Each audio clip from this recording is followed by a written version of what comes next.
Fire at sea is every mariner's nightmare, and responding quickly and effectively to a fire situation can literally mean the difference between life and death.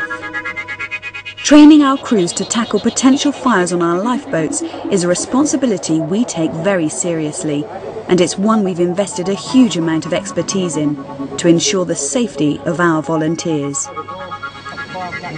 And this is where that training takes place.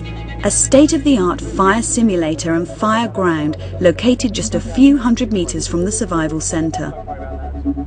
It is here that crews really get to grips with fire safety and other key skills as part of their sea survival course. The fire ground itself is used throughout the week's training for a variety of exercises, and crew members quickly learn to expect the unexpected.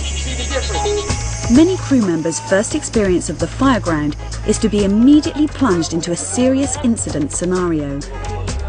First aid theory and casualty management skills are all put into practice as they attend to a variety of serious injuries. Thick orange smoke signals the start of another training exercise as the crew undertake flare safety basic training. Fire training starts with a demonstration of the different types of fire extinguisher currently used at the RNLI, a practical demonstration that every crew member undertakes. Well done.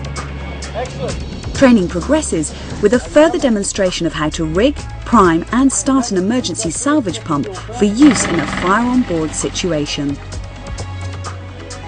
Teamwork is of course vital in emergency situations, and the fire simulator itself has been designed to demonstrate the team skills required to cope with different emergency situations.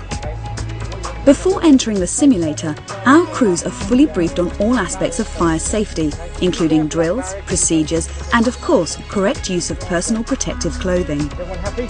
Yep. Familiarisation with the different types of alarms found on board is also an essential part of the briefing. Precious minutes can be lost if crew members do not correctly identify the source of a potential fire. An electrical fire in the boat's radar system is the first emergency the crew must tackle. Flames and intense heat both play their part in confusing and disorienting the crew. But this is only the beginning of a larger emergency scenario.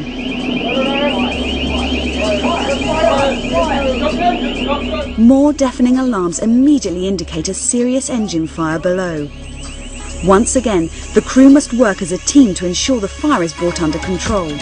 Fire flats, engine room, ventilation fans, and primary and secondary fixed firefighting systems are all brought into play to tackle the spreading fire.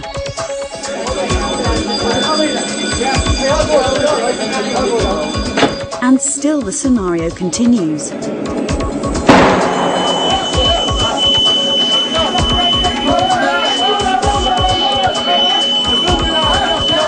Just as the crews think the scenario is at its height, hundreds of gallons of water are forced into the hull at high pressure to simulate damage to the integrity of the boat's hull. Only teamwork and good communication can stop the situation getting worse.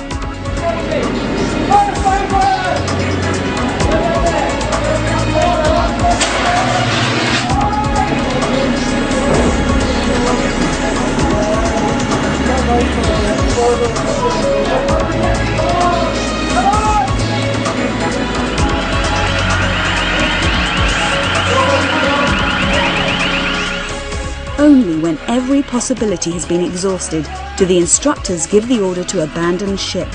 A last resort perhaps, but one that the crew have already prepared for during their training in the survival pool. Tough training scenarios indeed, but scenarios that prepare our volunteers for the very real dangers of fire at sea, and training that gives them the confidence to deal with dangerous situations safely and effectively.